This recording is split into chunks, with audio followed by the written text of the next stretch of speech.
ನೀರು ಕೊಡದಿದ್ದರೆ ಕಠಿಣ ಕ್ರಮ ಖಚಿತ, ಪುರಸಭೆ ಅಧಿಕಾರಿಗಳಿಗೆ ಶಾಸಕರ ಎಚ್ಚರಿಕೆ.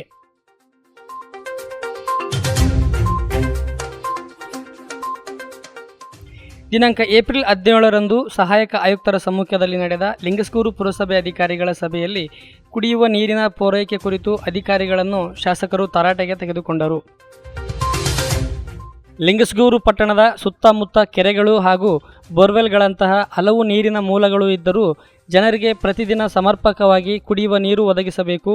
ಕುಂಟು ನೆಪಗಳನ್ನು ಹೇಳಿ ಜನರನ್ನು ಸಮಸ್ಯೆಗೆ ಒಳಪಡಿಸಿದರೆ ಕಠಿಣವಾಗಿ ಕ್ರಮ ಕೈಗೊಳ್ಳಲಾಗುವುದು ಎಂದು ಶಾಸಕರು ಎಚ್ಚರಿಸಿದರು.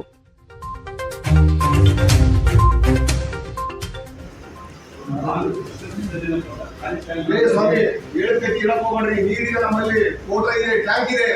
ಏನು ಅಟ್ಯಾಚಿಗೆ ಬರೋದು 20 ಹೋಗೋದು 120 ನೀವು ಮಾಡ್ಕೊಂಡಿರ್ತಕ್ಕಂಥ ಸಮಯ ಅದು. ಏನ್ ನಿಮ್ಗೆ ಇಷ್ಟ ಬಂದ ಸಮಯ ಮಾಡ್ಕೊಂತೀರಿ ನೀವು?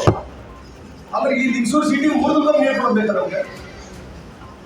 ಎಲ್ಲೆಲ್ಲಿಲ್ಲ ಕರ್ನಾಟಕದಲ್ಲಿ 3 ದಿನ ನೀರು ಬಿಡೋದು. ಪಕ್ಕದಲ್ಲಿ ನಾವು ಇಷ್ಟೊಂದು ನೀರು ಕೆರೆ ಇಟ್ಕೊಂಡು, ಚಾನಲ್ ಇಟ್ಕೊಂಡು, ಡ್ಯಾಮ್ ಇಟ್ಕೊಂಡು, ನದಿ ಇಟ್ಕೊಂಡು 3 ದಿನ ಕಮ್ಮಿ, 10 ದಿನ ಕಮ್ಮಿ ಇದು ಬೇಕಾಯ್ತು. ಮಾಡೋದು ನಿಮ್ಗಾದ್ರೂ ಸ್ವಲ್ಪ ಮಾನವೀಯತೆ ಕೆಲಸ ಮಾಡೋರಿ. ದಿನ ನೀರು ಕೊಡೋಕೆ ಹೋಗ್ತೈತಿ ನಿಮಗೆ ಸಾಹೇಬ್ರೆ. ಡೈಲಿ ಕೊಡ್ರಿ, ಡೈಲಿ ಮೋಟರ್ ಅಪ್ಡೇಟ್ ಮಾಡ್ರಿ, ಡೈಲಿ ನೀರು ಮಾಡ್ರಿ. ಇಲ್ಲಿ ಡೈಲಿ ನೀರು ಕೊಡೋಕೆ ಅವಕಾಶ ಇದೆ ನಮಗೆ. ಕೆರೆ ತುಂಬಿಟ್ಟು ಕಡೆಗೆ ಕೆರೆನ ನಾವು ಕೆರೆ ಖಾಲಿ ಆದ್ರೆ ಡ್ಯಾಮ್ ನೀರು ಬಿಡಿಸೋದು ನನ್ನ ಜವಾಬ್ದಾರಿ. ಏನಿಟ್ಟಾಗ ನೀರು ಬಿಡಿಸ್ತೀನಿ.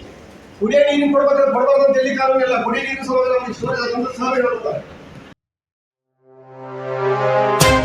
ಈ ಸಭೆಯಲ್ಲಿ ಮುಂದುವರಿದು ನಗರದ ಸಾರ್ವಜನಿಕ ಶೌಚಾಲಯಗಳು ಮತ್ತು ಉದ್ಯಾನವನಗಳ ಸ್ವಚ್ಛತೆ ಕಾಪಾಡುವಂತೆ ಅಧಿಕಾರಿಗಳು ಹಾಗೂ ಸಿಬ್ಬಂದಿಗಳಿಗೆ ಶಾಸಕರು ಎಚ್ಚರಿಸಿದರು.